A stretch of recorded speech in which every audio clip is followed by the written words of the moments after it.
Hello and welcome back to the Healthy Pos- Hello and welcome back to the Healthy Business Podcast. I'm Sarah Cook, and today I'm going to be talking about how you can generate more leads within your business so that you can make more sales. Now, I've talked previously about how there are only 3 ways that you can grow your business. And I share that information within my free guide, which is all about doubling your income within 30 days or less. So if you haven't yet got a copy of that, make sure you head across to my website, sarahcookcoaching.com/double your income, where you will be able to download that free guide and really start growing a business in an aligned way to you. Now, really, when we're talking about growing our business, we're talking about sales, we're talking about income, we're talking about profits, we're talking about clients. And there are easier ways and harder ways that you can do this. Now, the easy ways are to think about the existing audience that you have. And the harder way is actually to bring in new clients. So why am I talking about generating new leads? Well, you can actually generate new leads within your existing audience. So I'm going to be sharing with you 7 ways that you can generate more leads within your business so you can convert those people into sales. Because when we're thinking about our sales pipeline, when we're thinking about bringing more sales, more income into our business, we need to look at the funnel that they're going to go through. So, and this is in really, really simple terms. So we want to attract people, we want to nurture people, and we want to convert them into buying from us. Now, you already have people within your audience who are within those areas. Okay. So you will have people who have actively chosen to be on your email list, who have actively chosen to follow you on social media. Maybe you've had a conversation with them. Whatever that looks like, they have chosen to be in your audience. Therefore, they are still within that need for nurturing before they are converting. You may also have clients within your existing audience who are lapsed clients that you may have worked with previously, or they may have bought something from you as well. It is a lot easier and quicker to generate leads and to generate sales from those people who are already in your audience. It takes a lot longer for people to come into your space, to be nurtured, and then convert if they are brand new. So how do we nurture people? How do we take them through that space when they've come into your world? They need to be nurtured before they are going to become paying clients of yours, paying customers of yours.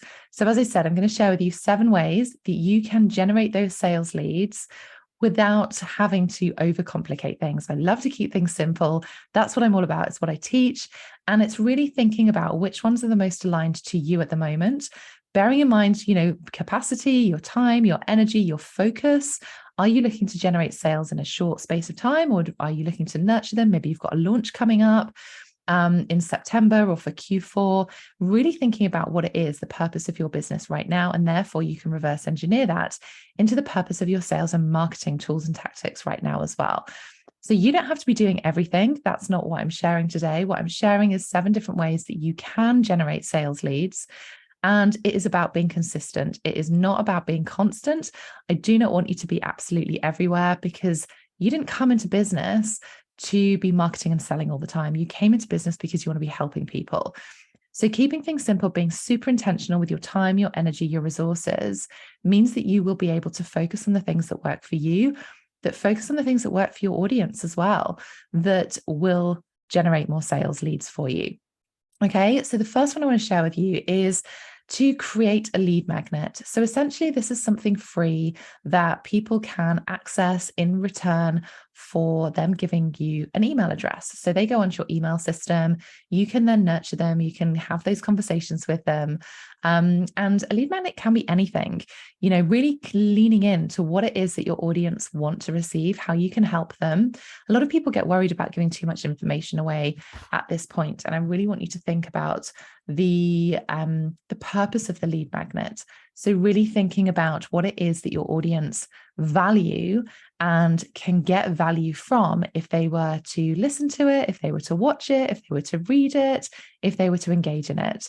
So lead magnet can be absolutely anything. And again, it will depend on how you feel comfortable, but it'll also depend on how your audience like to consume things too. Do they love to read things? Do they love to watch things? Do they love to listen to things? Think about what it is and the best way that you show up as well. So a lead magnet is a brilliant way of bringing people and attracting new clients into your business, but also if it's a slightly different angle that you're supporting people with, then you can use this with your existing clients as well. And normally off the back of that, you would have an automated email sequence that shortens that pathway to purchase. And that could be 5 or 6 emails that are automated once someone downloads something or accesses that lead magnet, that takes them closer to wanting to buy from you. Okay, so that's the first thing, is to think about creating a lead magnet. The second one I want you to think about is sharing tips with your audience. And again, this can be done in different ways as well. This might be through social media. You might write a list of tips for them. This might be done in video format. You might do it as a live Q&A session. So many different ways that you can share tips with your audience. But again, think about what your audience need right now. This isn't about us. This isn't about you, your business. This is about what your audience want and need to have to help them on their next step of the journey. And quite often I see that people will push things out there. This is very much about attraction marketing so that you can sell in a more genuine way. This isn't about bro marketing or even bro sales tactics where you're forcing this situation to generate leads. This is about really attracting the right people. And so much of this comes down to your messaging and really getting under the skin of your ideal client. So if you know what it is that they need, you've done that research, then you can share some tips that they actually want to hear that is actually going to be useful for them. This is when your marketing gets to feel easier. This is when your sales gets to feel easier, because people want to be heard. They want to be understood. They want to be listened to.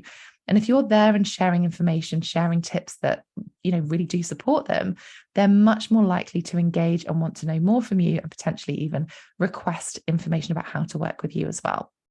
Okay, so thinking about your existing audience, who is in your audience that you may have worked with before?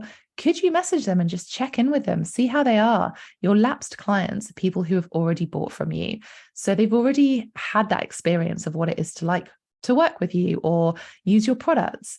So really consider messaging them. People are busy. They forget to have those conversations, but actually those people are there. They are still in your warm audience because they have already previously spent money with you. So dropping a message to your lapsed clients, do it purely from a point of care. Check in with them, see how they are since you last spoke to them or last worked with them, what they're working on right now, what support they might need. And then you can take that conversation further and potentially into a sales conversation. Okay.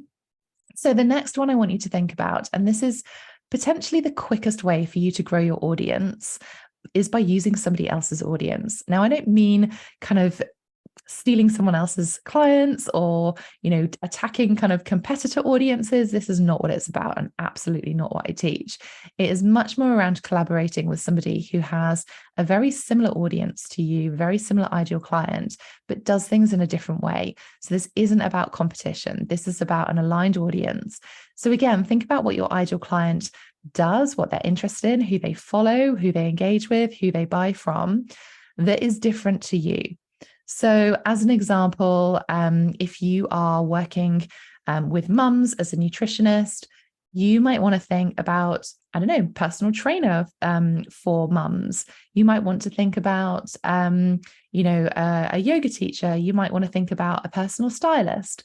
All of those things are relevant to your ideal client, but they're not going to be competing against what it is that you sell.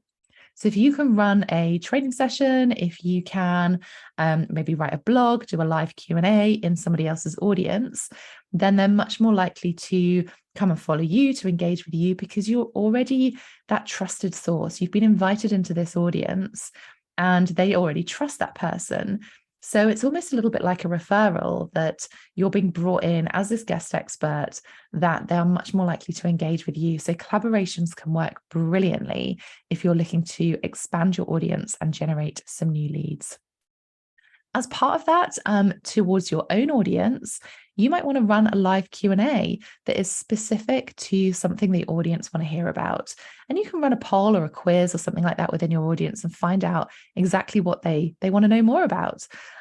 This was one of the quickest ways that I grew my massage therapy business, is that I ran a series of live training sessions and shared with people how they could get support and they could do some home massage technique in between their appointments. So I did some polls in my audience and asked them, or I said to them, which area are you struggling with most? Is it your back or your shoulders, your neck?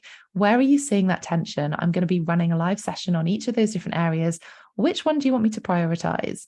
And then within that, within each of those sessions, I obviously then shared some tips and helped people with each of those different areas, but also weaved in the fact that the best way that they were going to get support was by booking a treatment with me, because I could get to the root cause, I could see whether there was any referred pain, and the importance of booking with an expert. Okay, so running a live Q&A can work really, really well for your audience to take them closer towards that conversion rather than staying within that audience that's interested but isn't actually buying. We don't want to be looking at this cold, cool, non-engaged audience. We want to see how we can move people through that funnel as quickly as possible, from coming into your world to nurturing them, building that relationship with them, getting them to trust you, getting them to like and know you, and then also moving them through into actually converting them into sales, because we know that sales is the lifeblood of any business. And if we don't have the sales, then we are just running an expensive hobby. Okay, and so as part of that, you might also want to consider, and this is a sort of sixth point for you, is to share a testimonial, because referrals are brilliant when it comes to people trusting you, that they, if they're looking for a recommendation on something, they go to their trusted sources, whether it's a colleague, whether it's a friend, whoever that might be. And if you are that top of mind person that you're being recommended, then you bypass a lot of that funnel, because people instantly have that affinity to you. They instantly have that trust with you. So sharing a testimonial can be a great way of getting more leads into your business and converting them into sales. And testimonials can be done in different ways.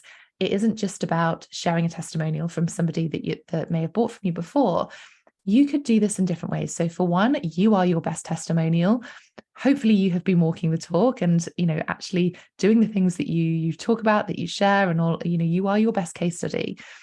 And thinking about that, sharing your stories, sharing why it's relevant, that becomes really important. That builds the empathy, that builds the understanding, that builds the trust, builds the relationship with somebody before they've even decided to work with you. Testimonials can also be screenshots of client wins or product feedback, maybe a Google review. That is all a testimonial. And then the other way, which people often forget, is your version of that case study, or that version of the testimonial. So you could run a sort of client spotlight and say, this person came to work with me, or they bought this thing from me. This is what was going on for them. This is what we did, the actions that we took, and these were the results that we went on to create. That is just as valid as a testimonial, because you're showcasing what you can do. You're not just telling people how you can help them. So testimonials are gold dust. They can work brilliantly when you are looking to generate more sales within your business. And don't forget the email list. Hopefully you are growing one. Hopefully you are adding people to your email list. Hopefully people are, actively choosing to be on an email list. This sort of loops back a little bit to what I was talking about right at the beginning around creating a lead magnet and getting people onto your email list. But once they're on your email list, don't forget to engage with them.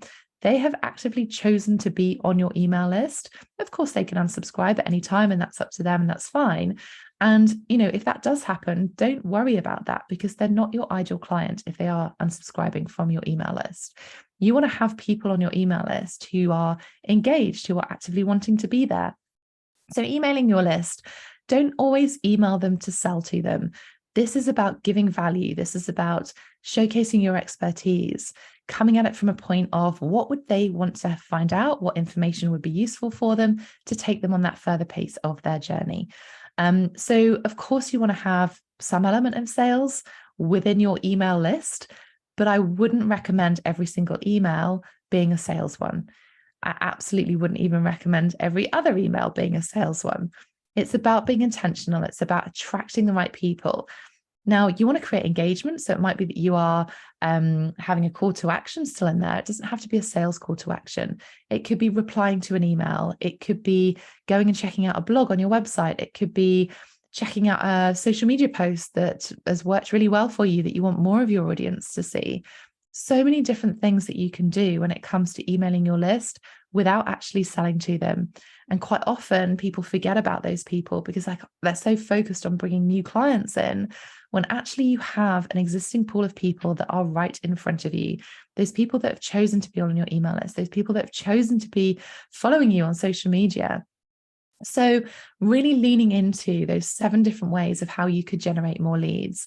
Now, as I said earlier, you don't have to do all of these. Get intentional. Think about the ones that are going to make the biggest difference for you right now with whatever it is that you're trying to do within your business. And don't forget that if you're looking to grow your business, then look at my freebie, which is a really simple checklist and guide on how you can double your income within the next 30 days or even less than that. And loads of my clients have been selling out their programs, have had their best ever months through the summer. So please don't think or even listen to this narrative that things slow down during the summer. If you are wanting sales right now, get proactive, get intentional. Even if you are taking some time out over the summer and you're on holiday, you're juggling kids, all that kind of stuff, I totally am. But I'm still having sales. I'm still having consistent leads coming through. I am having my best months. I'm still supporting my clients. And I think also bearing in mind that if you are wanting to have a great end to the year, so when we come back after the holidays in September, we are right at the end of Q3. In fact, we're pretty much then into Q4, which is the last quarter of the year. So if you want to have a great end to the year, you need to be doing some of this stuff now. You need to be nurturing people. You need to be growing your audience. You need to be having more leads coming into your business to give you the best possible chance to end 2023 in the best possible way. Okay, so hopefully that's been a useful insight into or some different suggestions into how you can generate more sales leads. I would love to hear your thoughts on this. Drop me a message on Instagram at Sarah Cook Coaching. And if you're feeling a bit stuck and you've got all of these ideas, drop me that message and let's unpick things and let's see what we could do. And I'm more than happy to give you some personal advice on how you can get intentional and what is going to be the best way for you to focus on growing your business, bringing in those sales leads and converting them into paying clients.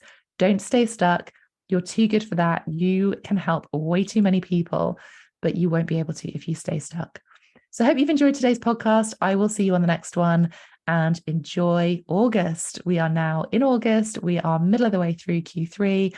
Have a wonderful month. Smash those sales goals and bring in generate the leads that you are looking for and bring in the sales and income that you totally do deserve. I will see you soon.